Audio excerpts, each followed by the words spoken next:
Thank you, Presiding Officer. I'm pleased to have the opportunity to speak on what has become Europe's worst refugee crisis since the Second World War, but saddened that we all have to. So far in 2015, Save the Children estimated that more than 350,000 desperate people have made the journey across the Mediterranean Sea, and it is estimated that more than 2,700 people have died trying to reach Europe, with the majority of them drowning in the Mediterranean. Since January, in Italy alone, 7,600 children have arrived unaccompanied, without any parents or families at all. And for those children who do survive the treacherous journey, the terrifying ordeal is not over. Many have seen and experienced untold horrors during their journey, and the physical impact of travelling is also clear, as many suffer severe sunburns and blisters from their journey. Many children have lost their toenails from the huge distances that they have walked. And the truth of the matter is that these children will be helped very little by the measures currently being introduced. Last Wednesday, we saw an almost unprecedented sight of 7 different political parties in the House of Commons uniting together with a clear and simple message that the UK must do more to aid the humanitarian crisis. Presiding Officer, the people of Scotland were quick to recognise that we must do more to help, and in response, I'm certain that we in this Parliament are united in adopting a strong cross-party approach. Councils around Scotland are already working to resettle refugees, and we will be supporting the collection of aid for delivery to refugees.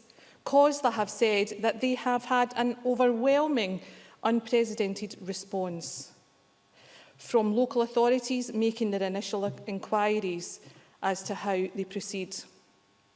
As we have heard by others, Glasgow City Council has already provided home to 55 Syrians who have fled the war in their home country and have agreed to take in more, outlining their belief that it is simply the right thing to do. I was delighted to see the success of Glasgow Sees Syria event in George Square on Saturday, with drop-off points with food donations from members of the public, and to hear the new Council leader, Frank McAvity, call for the government to accept more refugees during his speech. As Claire Baker had mentioned earlier, Glasgow University have also announced a series of measures to support refugee students who have settled in the UK, including offering 4 fee waivers, 1 for each of the university colleges. These fee waivers will be available to applicants who do not currently qualify for free education.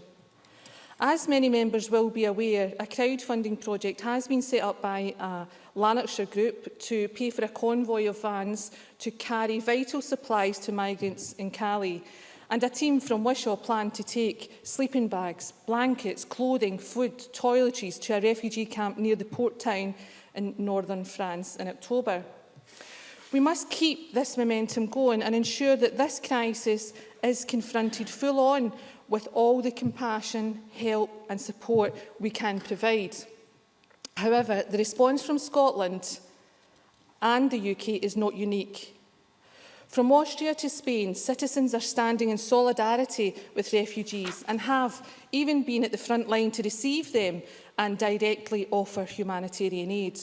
What is clear that the scale of this crisis means that no single country can deal with it alone. We truly need a global response. A number of international development experts have spoken out about other wealthy economies around the world, in addition to Europe, can also share some of the responsibility, such as Japan and Hong Kong.